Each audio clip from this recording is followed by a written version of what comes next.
As a punter in the National Football League, the role you play in your team's success is a very important one. While you do a lot of things individually, many times how you perform has a direct effect on the outcome of a football game. What I'm going to try and do here is show you some of the techniques I use to try and help my team win, and if you use them, hopefully it can help you be a better punter.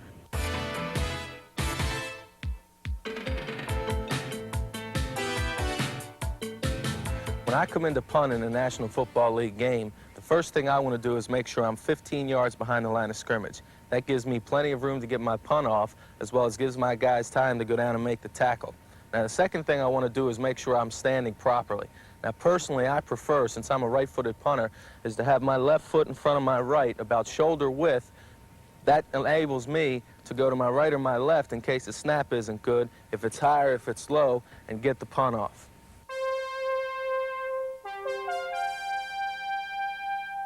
Once you're in your proper stance, the next thing you're going to do as a punter is to catch the snap from center. Now, as I mentioned before, personally, with my left foot in front of my right, I want to keep my hands to the side and try to make sure the center gives me a snap around my numbers. Many times, players will want to have their hands extended out in front of them to give the center a real good target as to where he wants the ball centered back to. So as I said before, you're in your proper stance, left foot in front of your right. Personally, I like to have my hands by my side and watch the ball come all the way back from center, all the way into my hands, make sure I look it in, and I want to turn the laces up so I can prepare to hit a good punt. Once you've caught the ball from center, the most important thing you want to do is try and make sure you have the laces up. Many times as you catch the snap, the laces may be off to the side or underneath, so you want to make sure you spin them up top so you can get the ball off properly very quickly. The next thing you want to do is make sure you hold the ball in your hand the way you prefer. Now, there's three ways to hold the ball when you're going to punt it. Personally, I like to hold the ball underneath with the laces straight up and my hand directly underneath of it. Another way to do it that's very popular is to hold it on the side. That way, if you want to turn the ball as you drop it, that enables you to do that also. A third way that many NFL punters hold the ball is on top. This is one where they want to put their middle finger on the lace to try and ensure that the ball's dropped straight and they can get off the perfect punt.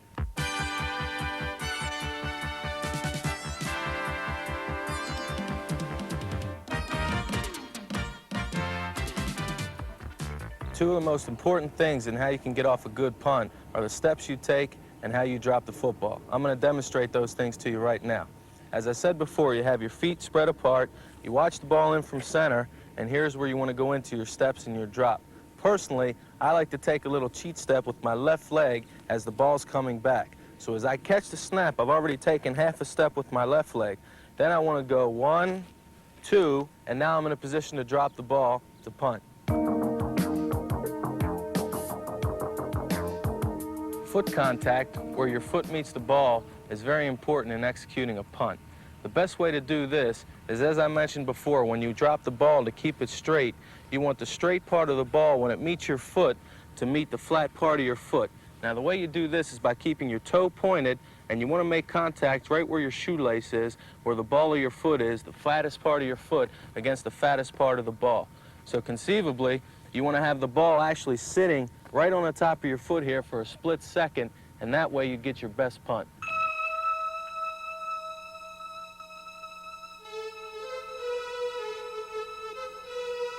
Where you get your power in a punt is through leg whip and follow through. Leg whip is when your leg comes from the middle of your body backwards and starts to swing forward, and follow through is where after you'd make contact with the ball. I'm going to try and demonstrate right now what I mean by leg whip and follow through. Now remember, leg whip is how fast you bring your leg when it's behind your body to where you make contact with the ball, again with your toe being pointed and the ball straight.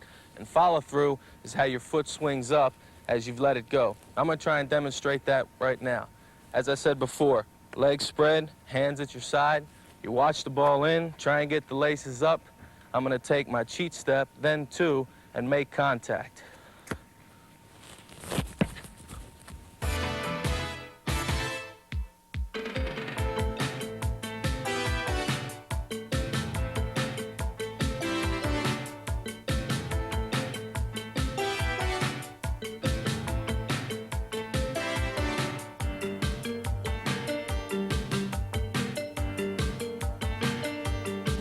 When you talk about a punt, many times a punt is measured by distance, accuracy, and hang time.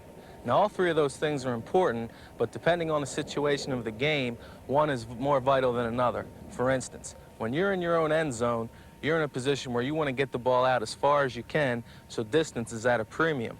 On the contrary, if you're punting inside the 50-yard line, you want to try and not only kick the ball shorter, you may want to try and be accurate, meaning kick it to your right and to your left. Now, with the New York Giants, the team I play for, many times we want to try and kick the ball what's called outside the numbers. That is, where the numbers are on the field and the sideline, we want to try and angle the ball either to the right or the left, therefore minimize the room that the returner has to run in. Distance and accuracy are very important in punting, but one thing you must always have is hang time. That being how long the ball is in the air when it leaves your foot until the other team's return man catches it. The main thing this does is gives your team time to go down and make the tackle, minimize the return, therefore put the other team's offense in a bad position. One drill that I use personally before I'm going to go into a game to get a punt off and try and help put my team's defense in good position is I like to try and kick the ball up in the air to myself on the sidelines. This tries to give me an opportunity to make sure that I hold the ball straight, as I mentioned earlier. I keep my foot pointed, and I try to get the ball to come off in some kind of a spiral, because if I do this same thing on the field when I swing forward, I'm going to get a real good punt. And all that consists of doing is basically this. I'll just try and get a little room around my teammates, maybe sometimes on the end of the bench, just stand there to myself, drop the ball, and pop it up in the air to myself. Very lightly, just making sure my foot makes contact with the ball, so when I go into the game, it's something that's not new for me. Many times a guy uses a net on the sidelines, as you see in many NFL games, but personally I prefer not to do that. This is something where I actually like to get my foot on the ball so I can see it coming off my foot and try and make sure that I do that once I get in the game.